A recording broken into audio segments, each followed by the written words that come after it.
முட்டைக்கோஸ் போட்டுக்கிறோம், காளான் போட்டுக்கிறோம், மைதா போட்டுக்கிறோம், கார்ன்ஃப்ளவர் மாவு போட்டுக்கிறோம், வெறும் மிளகாத்தூள் போட்டுக்கிறோம், தேவையான அளவு உப்பு போட்டுக்கிறோம், சிக்கன் மசாலா போட்டுக்கிறோம் தேவையான அளவு, ஒரு பேஸ்ட்டு 2 ஸ்பூன் போட்டுக்கிறோம்.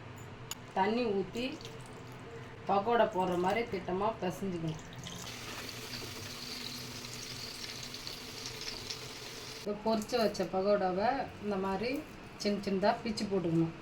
வெங்காயம் போட்டுக்கிறோம், 1 ஸ்பூனு வெறும் மிளகாத்தூள், 1 ஸ்பூனு மல்லித்தூள், 1 ஸ்பூனு கரம் மசாலா தூள், ஒரு மூடி தக்காளி சால்ஸு, சோயா சால்ஸு, அளவு உப்பு, கார்ன்ஃப்ளவர் மாவு கலக்கி வச்ச தண்ணி, பிச்சு வச்ச பகோடாவை எடுத்து இதெல்லாம் போடணும். இப்போ தண்ணி கொஞ்சம் ஊற்றிக்கிறோம். மேலே வெங்காயத்தை பொடியாக அரிஞ்சு போட்டுக்கணும். இல்லை சோளம் இருந்ததுன்னா கூட நீங்கள் போட்டுக்கலாம்.